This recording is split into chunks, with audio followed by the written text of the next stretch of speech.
안녕하세요. 저는 지금 40대 초반의 나이로 강원도 횡성에서 거주하고 있는 여성입니다. 저에게 일어난 정말 황당하고 어이없는 사건에 대해서 허심탄회하게 여러분께 제보도 하고 제 속마음도 풀어낼 겸 이렇게 사연을 끼적이게 되었어요. 어떻게 보면 사람이 살면서 이렇게까지 크게 뒤통수를 맞을 수 있을까 싶을 정도로 썩은 동아줄을 잘라낸 사건을 이야기하려고 하는데요. 일단 심호흡부터 해야겠어요. 제일 무서운 게 곰도 멧돼지도 귀신도 아닌 사람이라지만 사람이 참으로 간사하구나 하는 걸 깨닫게 될 만한 사건이 저에게 일어날 줄은 꿈에도 몰랐습니다. 그것도 누구보다 가까운 사이로 지내던 사람들에게 맞는 크나큰 뒤통수라서 아직 제 뒤통수에 혹이 달려있는 것 같은 기분이 들 정도예요.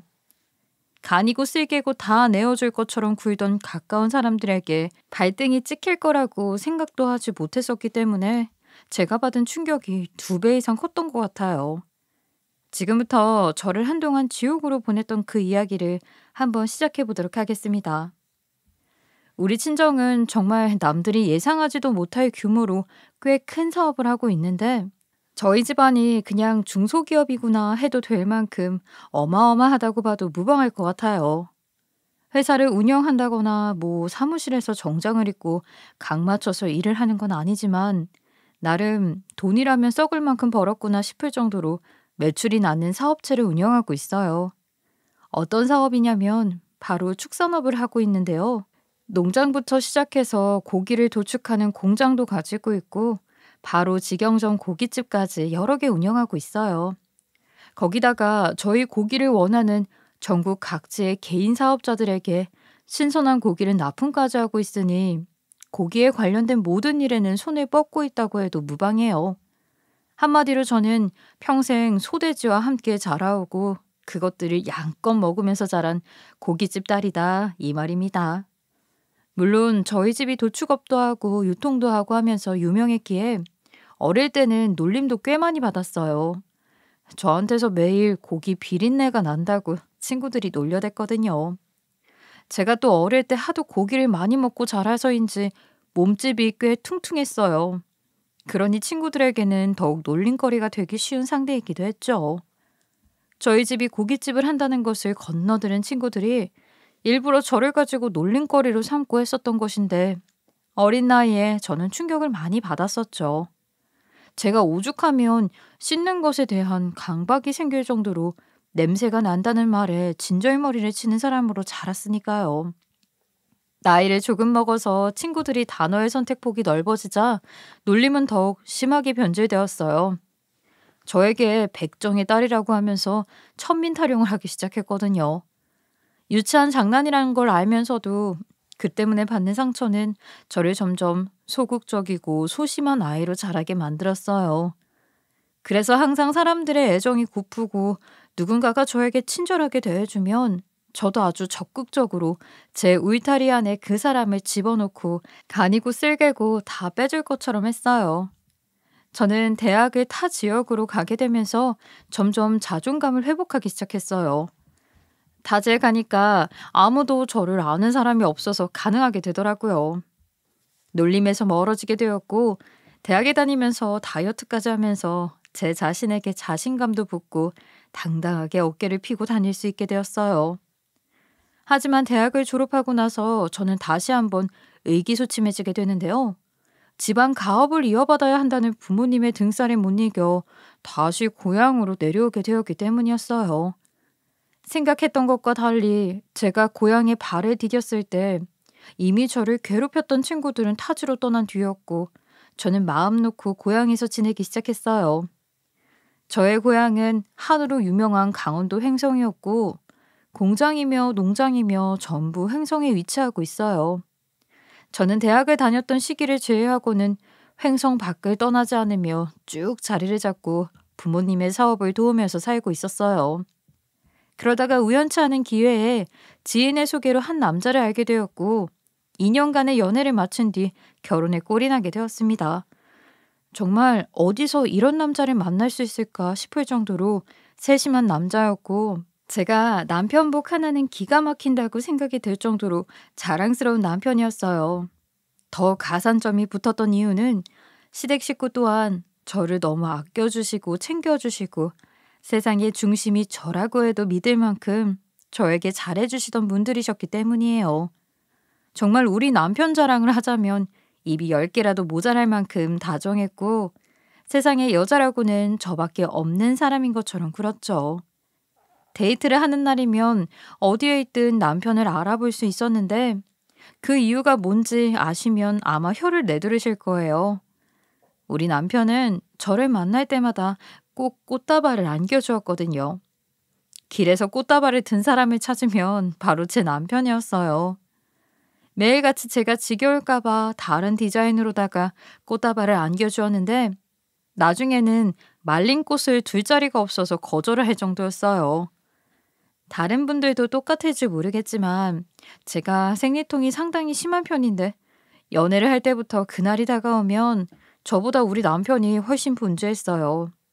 미리미리 약을 준비해준다거나 달고 맛있는 간식들을 전국에서 공수해서 저에게 갖다 바치기도 했던 사람이에요. 제가 너무 팔불출처럼 저희 남편 자랑해서 속이 쓰리신 분들도 있겠지만 그만큼 세심하고 멋있는 사람이었다고 자랑을 하고 싶어서 그렇습니다. 더 속이 상할 이야기를 덧붙이자면 저희 시댁도 남편 만만치 않게 저에게 온갖 정성을 다 쏟아부었다는 거예요. 시댁은 시아버지가 일찌감치 돌아가시고 시어머니 혼자서 생활을 하셨는데 우리 시어머니도 정말 고생을 많이 하셨던 분이셨지요. 횡성에서 할 수 있는 일이라고는 별로 없어서 시어머니 혼자 남편을 키우느라 안 해본 일이 없을 정도로 바쁘게 사셨던 분이었어요.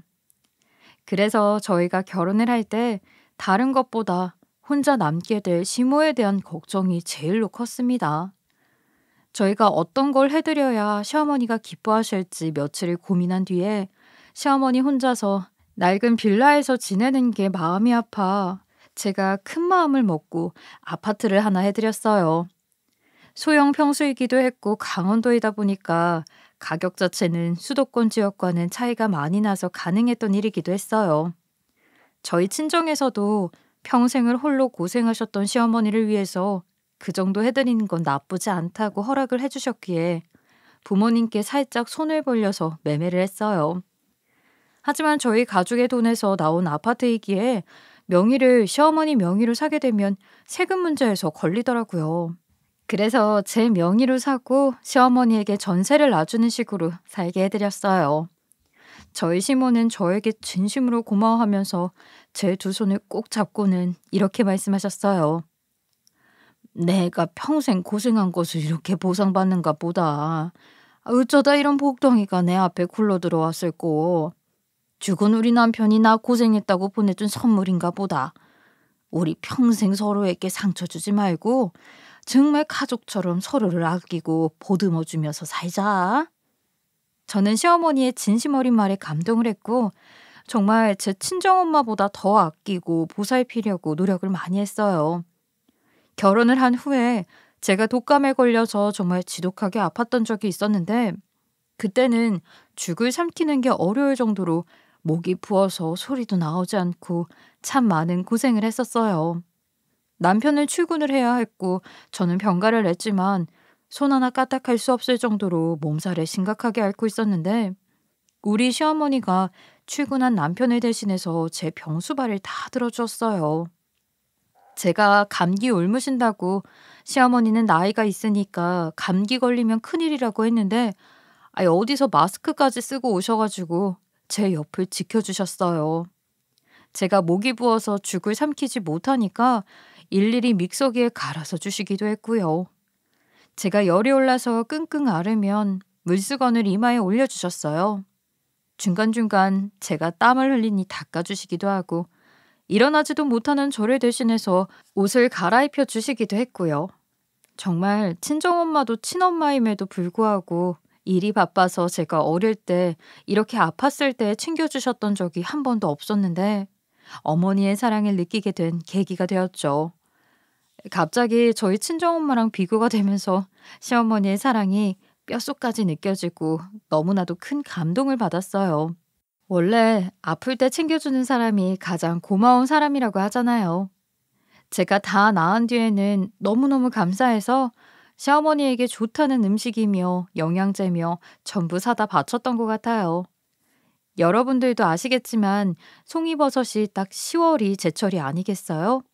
철 되면 저희 도축장에서 직접 도축한 신선한 최고급 한우에 송이까지 얹어서 선물로 보내드렸죠. 생신 때가 되면 해외여행도 보내드렸고요. 정말 3년이라는 시간 동안 너무너무 서로에게 득이 되는 결혼 생활을 즐기며 살았어요. 우리 남편은 늘 여유가 있는 저희 친정에 깍듯한 태도로 잘했고 늘 감사할 줄 아는 마음을 가지며 살았고요.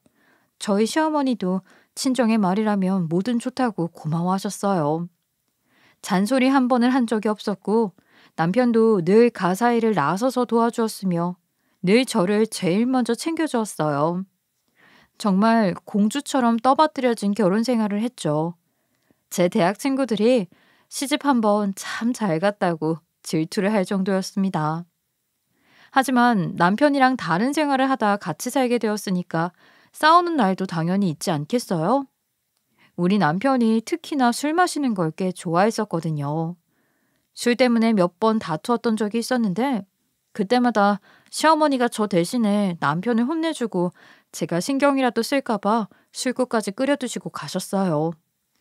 제가 우리 시어머니 때문에라도 남편에게 화를 낼 수가 없었으니 참 대단히 평화로운 생활을 즐긴 거죠.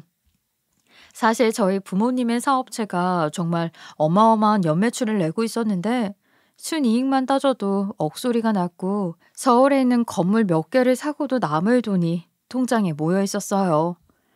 저도 우리 부모님 회사의 떡하니 한 자리 차지하고 있었으니 그 자리에 걸맞는 수준의 월급이 자동으로 통장에 꽂히지 않겠어요? 남편도 일을 하고 있었고 저도 웬만한 회사원보다 몇 배가 되는 돈을 벌고 있어서 생활비가 넉넉했거든요. 그래서 아예 시어머니에게 매달 넘칠 만큼의 용돈도 드렸습니다. 아유, 이렇게 큰 돈을 용돈으로 주면 너네 먹고 사는데 문제 없는 거 맞니? 내가 정말 우리 며느리 덕에 말년에 크나큰 호강을 하며 사는구나. 어머님, 자식된 도리로 당연히 어머님을 보살피며 살아야 하는 거죠. 저희가 드리는 용돈 펑펑 쓰시면서 친구들에게 어깨도 좀 으쓱거리면서 사세요. 우리 며느리가 고생해서 번 돈을 내가 허투루 쓰면 되겠니? 이 돈 열심히 모아다가 나중에 우리 며느리가 아이라도 나오면 손주 줘야지. 그때는 또 저희가 알아서 모아서 해줄 수 있으니까 어머님은 어머님 노후 생활 즐겁게 보내실 생각만 하셨으면 좋겠어요. 어머님께서 즐겁게 오래오래 사셔야 저희도 좋고 오래오래 효도할 수 있는 거죠. 아셨죠? 우리 며느리가 참 말도 예쁘게 하지. 내가 정말 우리 며느리를 만난 건 인생 최대의 행복이야. 언제까지고 함께 행복하자꾸나. 시어머니는 눈물을 찔끔 흘리면서 저에게 고맙다고 인사를 하셨고 저는 효도를 할 수 있어서 참으로 기쁘다고 생각을 했었어요. 그러던 도중에 저희 가족을 휘청거리게 만든 말도 안 되는 사건이 일어나기 시작했어요. 정말 그때의 일을 다시 생각해도 아찔함이 느껴질 정도로 저희 가족을 뒤흔든 사건이었고 줄줄이 딸린 식구들까지 모두 위험해질 뻔한 사건이었죠. 저희 농장과 도축장에 대한 자부심이 남달랐기에 저희 사업체로는 오로지 강원도 횡성에서만 나고 자란 한우를 도축하고 납품하고 유통을 했어요. 그런데 우리 회사에서 차린 음식점 중에서도 외부 사장님들이 맡아서 하고 있는 체인점에서 볼멘 소리가 나오기 시작한 거죠.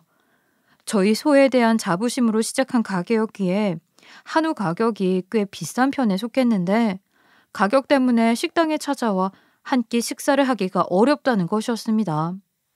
한마디로 단골들만 와서 드시지 신규 손님들이 진입하기에는 장벽이 너무 높다고 매출에 큰 영향을 끼친다는 것이었어요.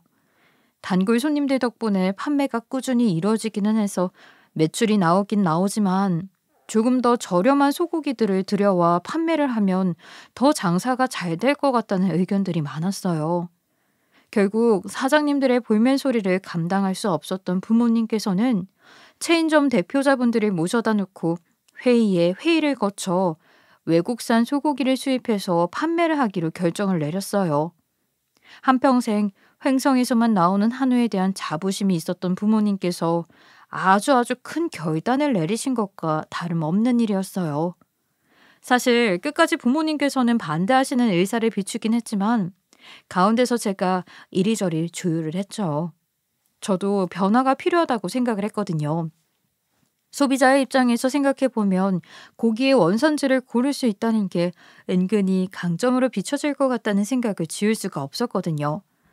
한우를 먹을 사람은 제값을 주고 한우를 사 먹으면 되는 일이고 요즘 젊은 사람들도 외국산 소에 대한 거부감이 없으니 쉽게 사 먹을 수 있을 거라 생각했거든요.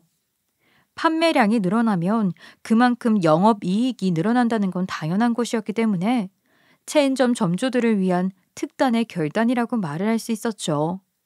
꼭 한우가 아니어도 소고기를 찾는 사람들이 늘어나고 있었기 때문에 소비자의 연령층을 다양하게 고려하면 매출이 더 잘 나올 것 같았어요. 그래서 제가 그때부터 발로 뛰면서 외국산 소고기를 수입해 오기 위해서 미국과 캐나다, 호주로 시장 조사를 다니며 소농장과 계약을 하게 되었어요. 대충 어림잡아서 따지면 5개월 정도를 외국에 돌아다니면서 출장을 다니고 계약을 하고 하느라 집에도 못 들어가고 일을 했어요. 제가 시차 적응이 잘 되지 않고 국내에 들어왔다가 다시 해외에 나가는 생활을 반복하다 보니 저희 시어머니는 제가 출장 다니면서 몸이라도 상할까 봐 엄청나게 걱정을 해주었어요. 비행기에서 챙겨 먹으라며 간식을 싸주시기도 하고 영양제 같은 것도 꼬박꼬박 소분해서 챙겨주셨고요. 우리 남편도 제가 운전하면 피곤할까 봐 공항에 출도착할 때마다 매번 연차를 쓰거나 반차를 쓰면서까지 저를 데려다 주고 했습니다. 저에게 이런 든든한 지원군이 있었으니 바쁘게 일을 해도 하나도 힘들지가 않았어요. 우리 가족을 위해서라면 저는 며칠 밤이라도 살 수 있는 원더우먼이 되는 것 같았어요. 하지만 정말 의외의 곳에서 사건이 터지고 말았어요. 저는 아무리 생각해도 내부에서 이 일을 알고 있는 사람이 저지른 일이란 생각을 버릴 수가 없더라고요. 저희가 외국에 있는 소농장과 계약을 하고 본격적으로 외국산 소고기를 입점해서 들여오고 있었는데 이상한 제보가 고발이 된 겁니다. 체인점들도 그렇고 저희 납품 업체들도 그렇고 외국산 소고기를 들여오기 때문에 원산지 표기법에 따라서 메뉴 리모델링을 싹 하고 있었어요.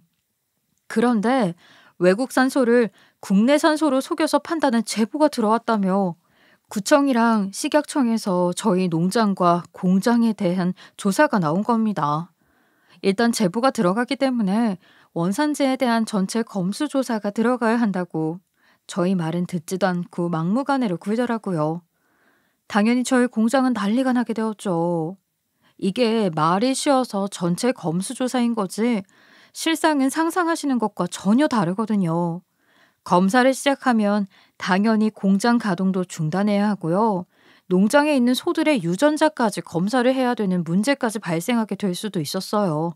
공장이 중단되어 버리면 체인점들이고 유통하던 고기들도 당연히 전체 멈춤이 되어버리는 겁니다. 저희는 식약청과 구청 직원들에게 차근차근 설명을 했어요. 수입산 소고기는 이제 막 들여오고 있는 중이고 메뉴와 원산지 수정을 위해 리모델링을 하는 중이라고요. 단 한 번도 속이면서 장사한 적 없고 양심적으로 판매를 했다고. 아직 수입산 소고기는 판매하지도 않았다고 억울함을 피력했습니다. 하지만 구청과 식약청에서는 제보가 들어왔기에 전체적으로 검수를 해야 하고 조사도 해야 한다고 말을 하더라고요. 저희 부모님은 바로 변호사를 알아보기 시작했고 유능한 변호사님을 선임해서 이 분야에서 대처할 수 있는 모든 방법을 총동원해 대처하기로 했어요. 하지만 저희 회사가 워낙 큰 고기 유통업계의 대부 같은 존재 아니겠습니까? 농장의 납품의 유통의 체인점까지 운영을 하고 있었으니까요. 식약청이랑 구청에서 조사가 들어왔다고 하니까 기자들이 아주 기가 막히게 냄새를 맡기 시작한 겁니다. 바로 이니셜 기사가 뜨기 시작했는데 누가 봐도 우리 가게인 걸 알아볼 수 있게 써놓은 바람에 또 한 번 기자들을 고소한다면서 한바탕 난리가 났어요. 부모님은 삼재의 시작 아니냐면서 이거 뭐 굿이라도 해야 하는 거 아니냐고 무척이나 소가리를 하셨어요. 아무래도 소비자들에게 인식이 중요한 식당이고 식품업이다 보니까 소문이 한번 잘못 나게 되면 타격이 그만큼 엄청나게 크게 오거든요.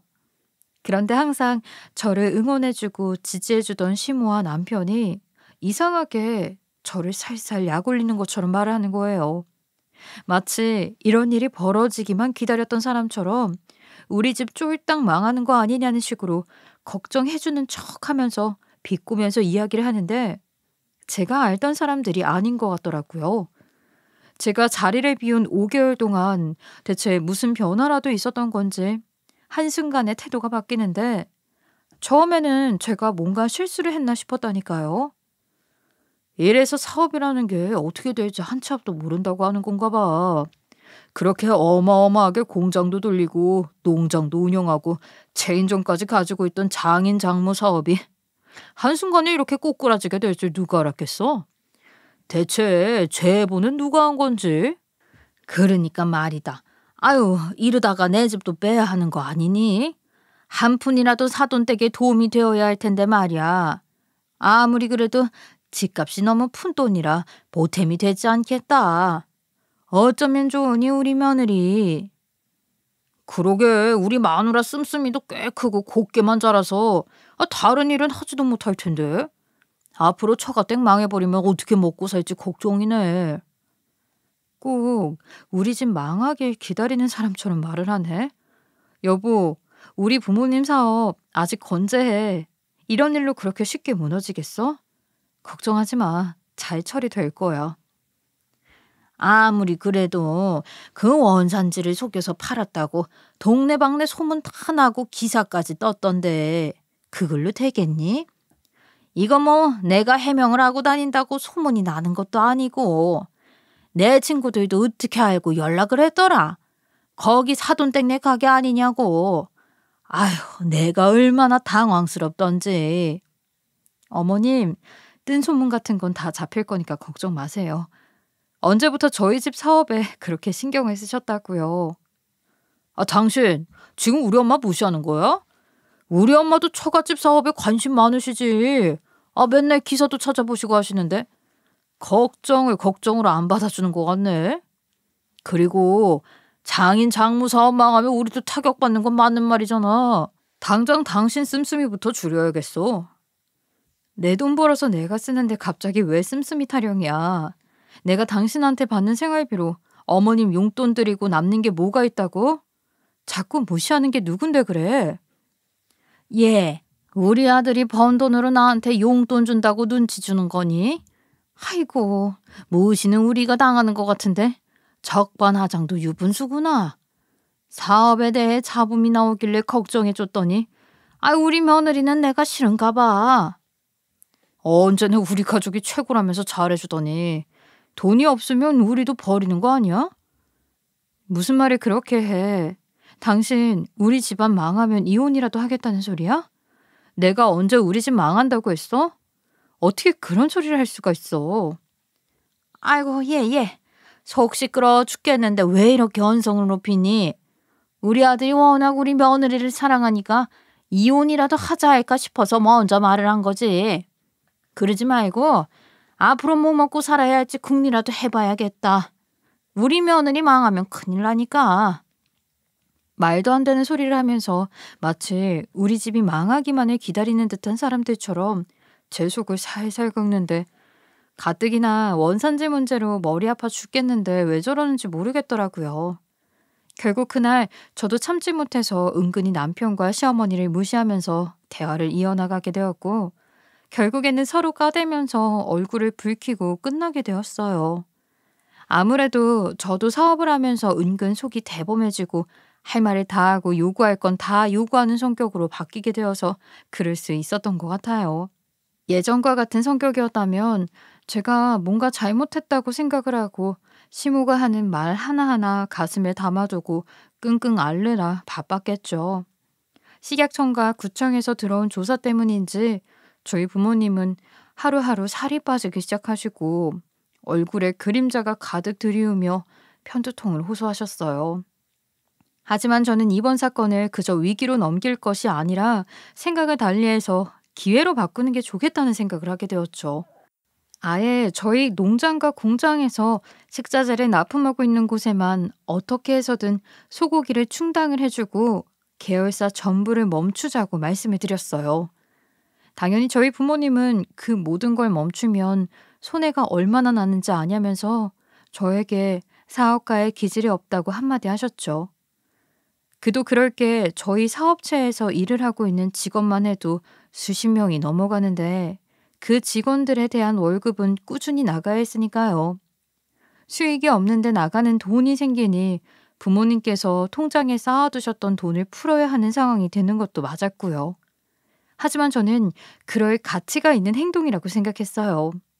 이참에 수입산 소고기를 들여오는 것을 대대적으로 홍보도 하고 체인점들 내부 인테리어도 싹 바꾸고 간판이며 뭐며 전부 다 새로 달자고 말했어요. 부모님은 그래서 남는 게 뭐냐며 싫다고 하셨지만 저는 대외적인 이미지를 쇄신하는 것이 앞으로를 두고 봤을 때 훨씬 더 큰 도움이 될 거라고 생각했어요.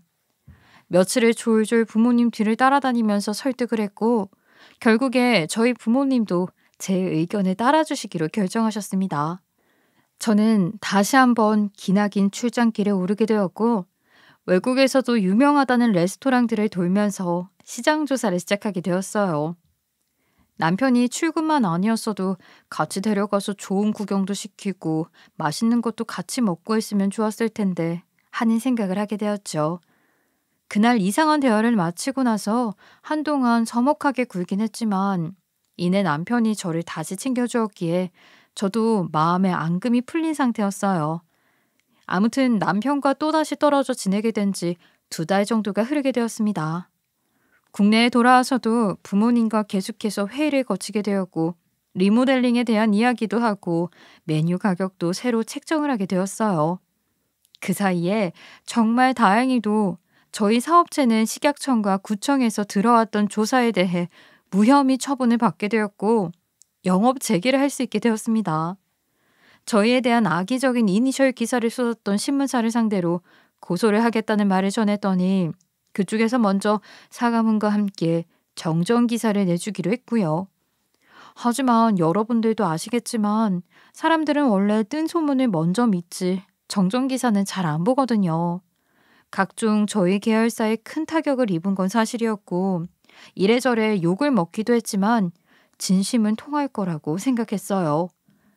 수입산 소고기도 가게 내부 인테리어가 끝나면 곧 판매를 시작하게 될 테니 가격 면에서도 경쟁할 만하다 생각했고요. 저희 사업들도 다시 제자리를 찾아 회복할 거라고 믿고 있었습니다. 시간이 많지 않음을 느끼고 밤낮 할 거 없이 회사 안팎을 살피면서 체인점 관리와 리모델링을 싹 시작했고 하나둘 리모델링을 이유로 영업을 중지하게 되었어요. 그런데 이게 우리 남편과 시어머니 눈에는 매장들이 망해서 문을 닫게 되는 걸로 보였던 거죠. 가뜩이나 우리 집 망할까봐 전전긍긍이던 사람들인데 말이에요. 근데 그제서야 이 사람들이 정말 어떤 사람들인지 하나하나 제대로 알게 된 계기가 되었어요. 그동안 저에게 보여주었던 모습들은 저희 집이 돈이 있는 집안이니까 어떻게든 콩고물 하나 얻어먹으려고 알랑방구를 낀 것이었다는 것을요. 겉보기에는 사업 운영이 어려워지는 것처럼 보이자 그때부터 하나하나 꼬투리를 잡기 시작하는데 사람이 이렇게 변할 수 있는 건가 무섭더라고요. 시댁에서는 저희 집이 망하려고 하니까 악재에 악재가 겹쳤다고 생각하는 것 같았어요. 저에게 굿이라도 한번 해야 하는 거 아니냐. 조상신이 악기였나 보다부터 시작해서는 별의별 말을 다 해대는데 제 귀로 듣고 있는 게 한국말이 맞나 싶더라니까요. 안 시키던 집안일을 저에게 하라고 떠맡기는 남편이나 그동안 편하게 살았다면서 앞으로는 내조에 더 힘쓰라는 시어머니나 둘 다 독인 객인이었어요. 그동안은 당신이 나보다 버는 것도 훨씬 많고 전부 다 당신이 물려받을 거라고 생각했으니까 내가 집안일에 힘을 썼는데 이젠 사정이 바뀌었잖아. 그동안 내가 했던 일을 당신이 해야 하는 거 아닐까? 내가 벌어온 돈으로 살아야 할 수도 있는데, 나도 내줘받고 싶어. 그래, 우리 아들 말이 맞다. 그런데 이걸 어쩌냐? 너네 집 망하면 내 용돈은 누가 주니? 원래 부자들은 망해도 3대까지는 간다던데. 어떻게, 사돈 어르신들은 모아둔 돈도 하나 없으시다니? 아휴, 걱정이 태산이다, 태산이야. 이러다 야반도주 하시는 건 아닌지 몰라. 내부 사정이야 당연히 저희가 발설하지 않았으니 시댁에서는 모르고 있었고, 저희 집이 정말 쫄딱 망하는 줄 알고서는 저를 얕잡아보고 부려먹기 시작한 거죠. 남편은 저에게 본인 회사 사람들까지 저희 집 망한 이야기를 한다면서 은근히 고소하다는 얼굴로 저를 바라보는데 정말 악마 같더라고요.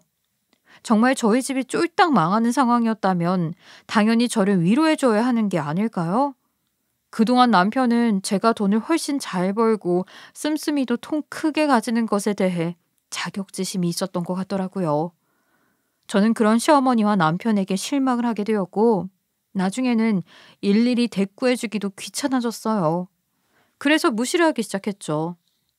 제가 아무 소리 안 하고 그냥 넘어가니까 오히려 진짜인 줄 알고 더 날뛰기 시작하는데, 그동안 믿었던 모습이 전부 가식이었다는 걸 깨닫고 망연자실했네요. 시각청에서 저희 공장을 검수조사한다고 했을 때보다 남편과 시어머니의 바뀐 태도가 저를 더 힘들게 만들더라고요. 예, 너 우리 아들 아침밥은 차려주는 거니?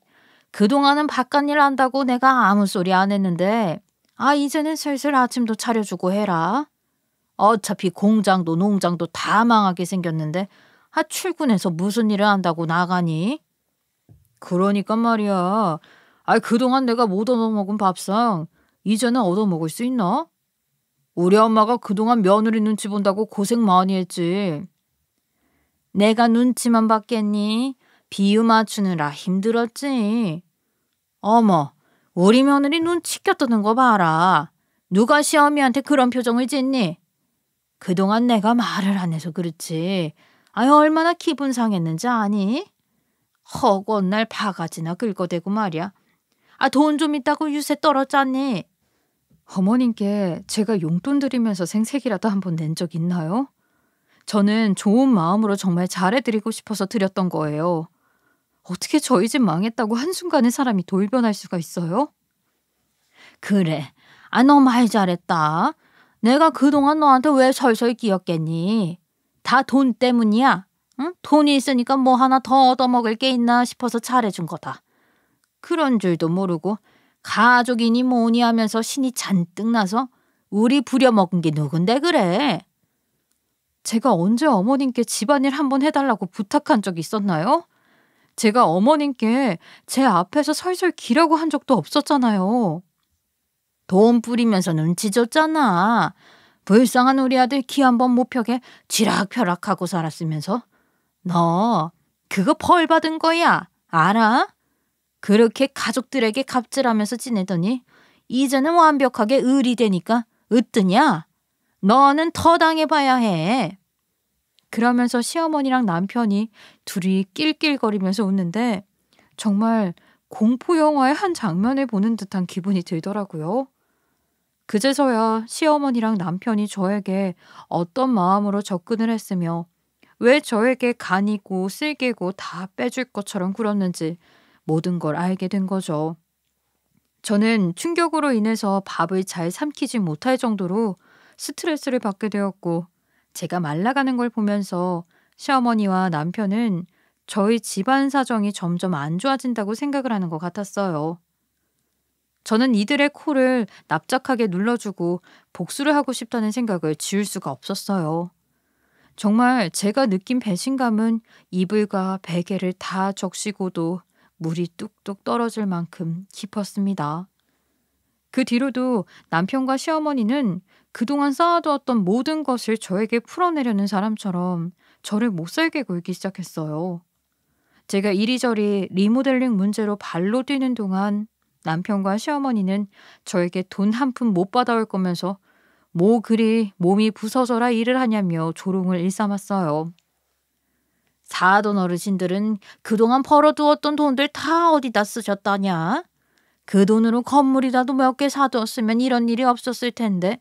아이고, 이제 직원들 월급 주고 나면 빈털터리가 되겠네. 아유, 그러면 우리 아들한테 들러붙는 거 아니냐? 그건 절대 안 된다. 엄마, 걱정하지 마. 내가 절대로 장인장모 모실 일은 없게 할 테니까. 우리 엄마 모시고 살기에도 바빠 죽겠는데 어떻게 그래? 둘이서 일부러 저 들으라는 듯이 이야기를 하는데 자는 척을 하고 있다가 벌떡 일어나서 따지고 싶었지만 자존심이 상해서 꾹 참았습니다. 기필코 기가 막힌 복수를 해줄 거라고 마음을 먹었기에 벌써부터 모든 걸 터뜨리기에는 이르다는 생각이 들었던 것이었죠. 그들이 가장 기분이 꼭대기에 올랐을 때 한순간에 추락하게 만들고 싶었기에 저는 계속해서 아무런 말도 하지 않고 벙어리처럼 지냈어요. 정말 완벽하게 저희 체인점들이 리모델링 공사에 들어가면서 전 지점이 문을 닫게 되었을 때 저는 다시 한번 해외 출장에 나가게 되었어요. 부모님께서 시장 조사를 완벽하게 하면 할수록 완성도가 높아질 거라며 저에게 꽤 많은 숙제를 주셨고 그 일을 해결하기 위해 힘을 썼어요. 제가 이를 악물고 준비를 하는 동안 시어머니와 남편은 완벽하게 저의 예상을 빗나가지 않는 행동을 하며 제 복수에 힘을 실어주었습니다. 제가 해외 출장을 나간 사이에 남편 놈이 드디어 딴 주머니를 차게 된 거죠. 한마디로 바람이 난 것이었어요. 대충 예상은 했던 결과였지만 그 실체를 마주한 순간 예상보다 더 큰 충격이 저를 감싸긴 했어요. 제가 출장길에 나섰다가 원래 일정으로는 일요일에 도착을 하기로 되어 있었는데 생각보다 일이 일찍 끝난 덕분에 이틀 먼저 도착을 하게 되었거든요. 일부러 남편에겐 연락하지 않고 피곤한 몸을 이끌고 집에 도착했는데 집 현관 입구에서부터 고소한 고기 냄새가 진동을 하더라고요. 저는 이 와중에도 고기가 목구멍으로 쳐넘어가는 남편과 시모가 참으로 대단하다고 생각했어요. 현관 입구에 널려있던 신발을 볼 생각도 하지 못하고 그냥 단순하게 시어머니랑 고기를 구워 먹고 있는구나 하고 생각을 했죠. 그런데 글쎄 거실 한복판에 남편이랑 시모 말고 처음 보는 여자가 하나 더 있더라고요. 여자가 있는 것도 황당해 죽겠는데 너무 다정하게 시어머니가 고기 쌈을 싸주고 있더라고요. 제가 얼마나 당황스러웠을지 상상이 가시나요? 우리 복덩이 고기 많이 먹고 회사 일 잘하고 여자는 자고로 집안일도 집안일이지만 자기 일 잘하는 게 중요한 거예요. 안정적인 직장 다니고 얼마나 좋아. 앞으로 잘할게요. 잘 부탁드려요. 이렇게 쌈까지 사주시고 감사합니다. 제가 집에 도착해서 쳐다보고 있는 것도 모르고 희낙낙하는데 제 눈깔이 안 뒤집어지고 배기겠어요? 제가 냅다 소리를 꽥 질렀습니다. 내 집에서 지금 뭐 하는 거야? 이 배은망덕한 놈이 우리 집 망한 줄 알고 바로 딴 주머니를 차. 거기다가 우리 집에 감히 여자를 들여? 너 미친 거 아니야? 제가 소리를 지르면서 난리를 치니까 상간녀도 그렇고 시어머니도 남편도 귀신이라도 본 사람처럼 깍깍거리면서 난리 부르스를 치더라고요. 아니, 일요일에 온다고 하더니 왜 벌써 왔어? 이건 약속이 다르잖아. 일정이 빨리 끝나서 빨리 왔다. 내가 어쩐지 바로 집으로 오고 싶더라니. 약속이 달라? 내가 내 집에 일찍 온 게 무슨 약속 타령할 거리가 돼. 어쩐지 요즘 들어서 우리 집 사업이 어쩌고 저쩌고 말이 많을 때 알아봤지. 이래서 그런 말들 했던 거구나. 아유, 어디 망한 집 딸이 말이 많니? 내가 이래서 사업하는 애들은 걸러야 한다고 그렇게 누누이 말을 했는데 오며 가며 다 망하게 생겼는데 우리 아들이라도 빨리 새로운 혼처를 알아봐서 먹고 살아야 하지 않겠니? 그러다가 우리 아들한테까지 빚이 넘어가면 어떡해? 망하긴 누가 망한다고 그래요. 내가 걱정 말라고 했잖아요.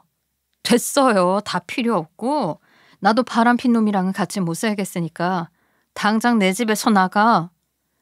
예, 너네 집 망해서 이 집도 넘어간다면 너 진짜 뭐 먹고 살라고 그러니? 아, 그러지 말고 이 집 명의 너네 집 망하기 전에 우리한테로 돌려놔라. 그럼 이 집 팔아서 내가 반은 넘겨줄 테니까. 우리 집도 마찬가지고. 그러면 너네 가족 두 다리 뻗고 잘 낡은 빌라 하나는 웃지 않겠어? 됐고요. 내 집에서 둘 다 짐 빼라고요. 누가 누구한테 명의를 넘기고 반을 떼줘. 우리 집 돈으로 구한 집들인데 왜 반을 떼줘야 돼? 상간녀가 슬금슬금 자리를 피하려고 하는 것 같길래 제가 그 여자에게 삿대질을 하면서 너 앉아 하고 소리를 질렀더니 뭐라는 줄 아세요? 나도 소개받아서 알게 된 남잔데 유부남인지 몰랐거든요. 나도 피해자라고요. 나한테 왜 소리를 지르고 그래요? 고기 도축한다고 하더니 교양이 없네. 나도 몰랐으니까 내 머리채 잡지 말라고요. 근데 우리 집에 뻔하니 웨딩 사진이 걸려 있었거든요. 모를 수가 있겠습니까? 눈이 장님이 아니고서야 모를 수가 없죠. 눈깔이 삔 거거나 장님이거나 그래? 거실 한복판에 떡하니 걸려있는 웨딩 사진은 장식으로 보이나 봐. 왜? 이 남자가 너 만날 때도 매번 장미꽃다발 사다 주든? 있는 거 다 퍼주면서 너밖에 없다고 그래서 홀라당 넘어갔어? 그거 다 가식이야. 너는 뭐 건물주라도 되니? 건물주는 이 남자가 건물주라던데? 그러는 그쪽은 사업한다고 집안 풍비박산 냈다며. 뭐가 그렇게 당당해서 큰 소리야? 이것들이 우리 집 망한 게 아니라 쇼한 거다, 쇼. 하도 주위에서 망했다 뭐다 기사나고 시기 질투하고 깎아먹으려고 하길래 전부 다 리모델링해서 새 출발하려고 준비 중인데 뭐가 어쩌고 어째? 고깃집들 문 닫은 줄 알았지? 매장 넓혀서 증축하는 거야. 우리가 이제 외국산 소고기도 들여오면서 싹 리모델링 하는 거라고. 뻥치지 마. 이미 원산지 속인 걸로 말 많은데 무슨 소리야? 그런 식으로 정신승리하면 좋냐? 너네 집 그냥 쫄딱 망한 거야. 내가 그동안 왜 해외를 왔다 갔다 하면서 시장 조사했는지도 모르는 주제. 말이 많네. 그러니까 너는 사업하면 안 되는 거야. 위기를 기회로 바꿔야 한다는 말도 모르냐? 정전기사 난 건 쳐다도 안 봤겠지. 이미 오해 다 풀었거든. 정전기사가 났다고? 아니 그 식약청인지 뭔지에서 전수조사 들어간다고 공장 정지시키고 난리도 아니었었잖니. 그랬죠. 근데 그건 일주일 만에 무혐의 처리 났고요. 각종 신문사에서도 문제없다고 정정기사 냈는데 우리 어머님이랑 남편은 관심이 없었나 보네. 언제 망하나 기다렸던 사람처럼 내내 그것만 쳐다보고 있었죠. 근데 이걸 어쩌면 좋아? 우리 집 안 망해. 오히려 가게들 빨리 오픈해달라고 난리야. 가격도 저렴해졌거든. 그러자 시어머니가 갑자기 저한테 살살 다가오더니 그러는 거예요. 예. 저 여자 그냥 우리 아들이랑 친하게 지내던 여자야. 그동안 뭐 도움 준 게 있어서 고마워서 고기나 먹자고 부른 거다. 아니 내가 우리 며느리 냅두고 우리 아들 바람 피우는 걸 그냥 지켜봤겠니? 저 여자가 당당하게 자기가 피해자라고 하던데 뭔 소리예요. 거기다가 건물주? 당신이 언제부터 건물주였어? 나랑 이혼하면서 재산 분할 톡톡히 받아내려고 했구나. 근데 이걸 어떡해? 유책 배우자가 당신이라서 돈 한 푼 안 주고 끝낼 수 있을 것 같은데. 그 말이 끝나기 무섭게 시모가 상간녀 보고 여기서 뭐 하냐고 당장 나가라고 눈치도 없냐고 태도 돌변해서 소리를 지르더라고요. 상간녀는 봉변을 당했다는 표정을 지으면서 아주 어이없어 했죠. 그러더니 남편을 향해서 욕을 한 사발 내뱉고 쿵쾅거리면서 집을 나서더라고요. 상간녀가 나가자마자 시어머니랑 남편이랑 서로 눈치를 보더니 갑자기 저에게 무릎을 꿇고 빌기 시작했어요. 당신이 거의 1년 가까이 집을 비우고 출장만 다니니까 내가 외로워서 그랬어. 우리 부부 그동안 잘 살았잖아. 앞으로도 잘 살 수 있어. 나 한 번만 용서해줘. 앞으로는 절대로 눈 안 돌리고 당신만 바라보고 내조할게. 내가 내가 정말 잘못했어. 그래, 남자가 살다 보면 한 번쯤 실수한다고 하지 않니? 너 그렇게 한 번만 용서해 주렴. 우리가 질투에 눈이 멀어서 네 가족 사업에 누를 끼친 것 같구나. 우리 그동안 고부 갈등도 없이 잘 지내지 않았니? 내가 다 욕심이 많은 노인이라 그랬다 치고, 아유, 우리 다시 잘 지내보자. 그 말을 듣는데 기가 차더라고요. 저는 바로 쓰레기를 담는 커다란 비닐봉지에다가 남편 네이부터 옷가지를 차곡차곡 담았습니다. 남편이랑 시어머니가 뭐 하는 거냐고 하는데 아랑곳 안 하고 비닐봉지에 짐을 싸서 그들의 발 앞에 던졌어요. 나가. 비닐봉지에 옷가지라도 담아준 게 내 배려라고 생각하고 나가라고. 아, 아줌마도 집 빼세요. 거기 새로 세입자 드릴 거니까. 내가 이주해 줄게. 어떻게든 돈 마련해서 나가. 그랬더니 사람이 어쩜 이리 매정할 수 있냐면서 울고불고 난리를 치며 바짓가랑이 붙들고 매달리더라고요. 더 들을 필요가 있겠어요? 시어머니와 남편을 질질 끌어내서 대문 밖으로 쫓아버리고 현관문 걸쇠까지 잠가버렸어요. 그리고 다음 날이 되자 변호사 찾아가 이혼소송 걸겠다고 하고 제대로 소송전을 준비하기 시작했어요. 어차피 유책 배우자가 남편이라서 별로 신경을 쓸 일도 없는 일은 일사천리로 끝나게 되었어요. 결국 집을 못 빼겠다면서 서로 돕고 살자고 개소리를 짓거리던 시어머니는 퇴거 명령이 떨어지게 되어 강제적으로 집을 비우게 되었고 저는 바로 집을 팔아버렸어요. 제가 집을 팔아서 집주인이 바뀌었는데 시어머니가 뭘 더 어쩌겠어요? 다시 둘이 횡성에서도 구석진 변두리에 있는 빌라로 이사를 나갔다고 하더라고요. 우리 부모님한테까지 찾아가서 제 마음을 좀 돌려달라고 찌질하게 빌었다고 하던데 우리 부모님이 미쳤다고 그들을 받아주겠나요? 소잡고 난 부속품들을 던지며 쫓아냈다고 하더라고요. 정말 이런 큰 사건이 없었다면 평생 몰랐을 그 가식 덩어리들에게 깜빡 속았다니 제가 참 바보같이 느껴지더라고요.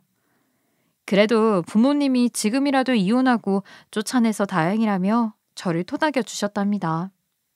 지금은 제가 예상했던 대로 사업은 날개를 단 것 마냥 훨훨 날아가고 얼마 전에는 우수기업으로 표창장도 받았어요. 앞으로의 제 인생은 더욱 승승장구하리라 믿어요. 여러분들도 제 기운 팍팍 받아가셔서 늘 앞길이 창창하시길 바라겠습니다. 제 이야기 들어주셔서 감사합니다.